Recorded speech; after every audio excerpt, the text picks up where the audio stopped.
Hi, my name is Melissa, and this is my marriage and the family presentation for Sociology 14. So the topic that I decided to go with was parenting styles.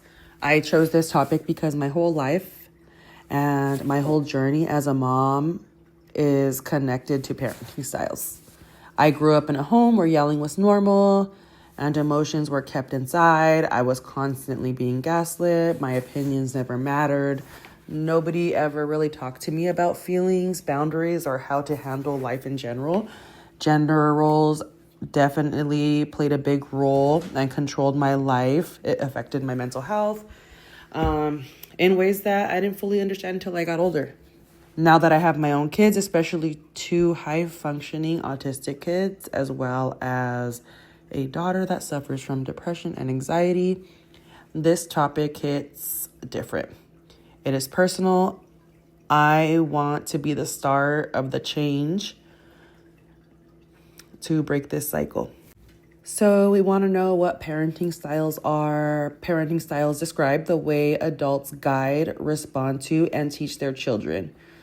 The way a parent communicates, disciplines, and shows love teaches a child how to trust, how to express emotions, and how to build confidence. Some styles help kids grow and feel safe, while others definitely make their kids' life harder. So if you're wondering why parenting styles matter, let me tell you. The way parents interact with their kids affect their mental health, school success, behavior, relationships, self-esteem, literally everything about them. Healthy communications build strong emotional skills. Harsh or inconsistent parenting often leads to anxiety, fear, and long-term trauma. I want to dig a little bit into 4 parenting styles, which are called authoritative parenting, authoritarian parenting, permissive parenting, and neglectful parenting. The authoritative parenting is considered the healthiest approach. It's supportive, it's loving, it's clear. Parents still set expectations, but they also listen, they explain, and guide their children. Kids raised this way learn responsibility, confidence, and emotional control. For the authoritarian parenting, it's more strict and controlling with little to no emotional warmth. Kids behave because they're scared, not because they understand. And that often leads to low self-esteem, anxiety, emotional shutdown, and that was the environment that I grew up in. Permissive parenting is a very low-loving household, but has few rules. Kids raised this way may struggle with structure, boundaries, responsibility, because no one is really there to teach them their limits. Neglectful parenting happens when a parent is disconnected or unavailable. These kids often grow up feeling alone and unsure of how to ask for help. A little bit about real life parenting patterns like yelling, shutting down emotionally, spoiling from the guilt, being overly strict, being too hands off. Most parents repeat what they experienced until they intentionally learn something new. In my own journey as a parent, this topic definitely fits closely into this. When I became a mom, I saw that I was repeating some of the same habits I hated growing up with. Recently, maybe a little over a year ago, I decided to go back to therapy, in which taught me how to regulate my emotions instead of reacting on impulse. And once I learned that, it became easier to respond to my kids with patience instead of yelling. Being an autism mom pushed me even more because my kids need extra patience, structure, and emotional regulations. They need tools that I never had. To throw out some statistics with families' daily struggles, Around 90% of US parents report using harsh verbal discipline like yelling, shouting, or verbal aggression at least once.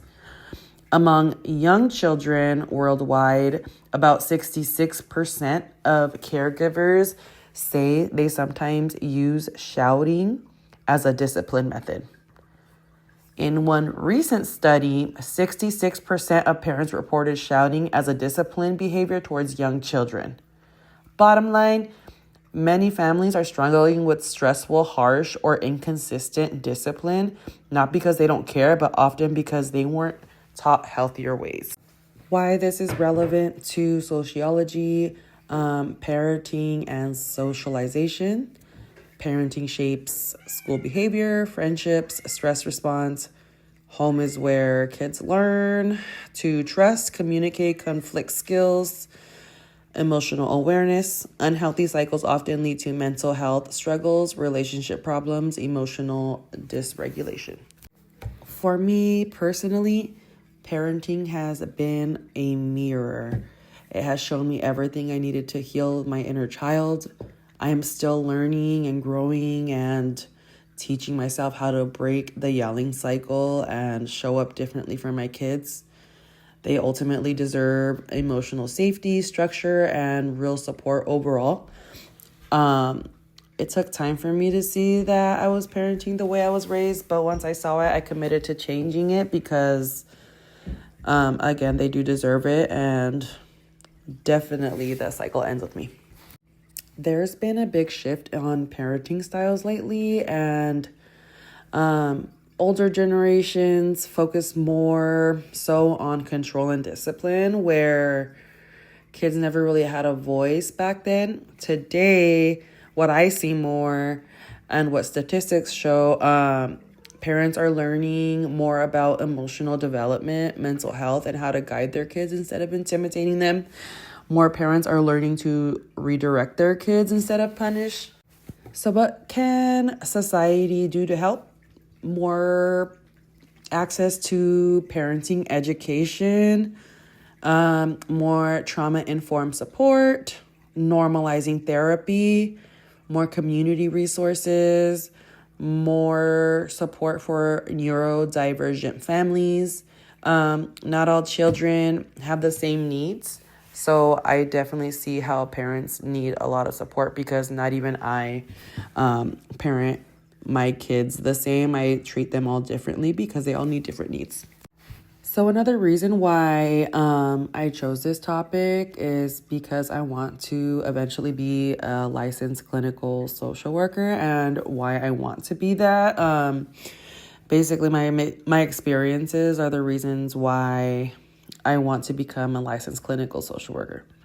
I want to help families. I want to help families break their curses. My passion and devotion come from lived experience and the belief that healthier parenting styles create healthier humans and adults in the future. In conclusion, parenting styles matter because they shape the future of our kids and the lives that they will live as adults. When parents put in work to heal themselves, they give their children a better chance at peace, confidence, and emotional safety. Breaking family cycles is not easy, but definitely possible, and it is worth it for every bit of the fight. Thank you for taking the time to listen and read along to my presentation. This is my works cited page. Hope you enjoyed. Thank you, guys.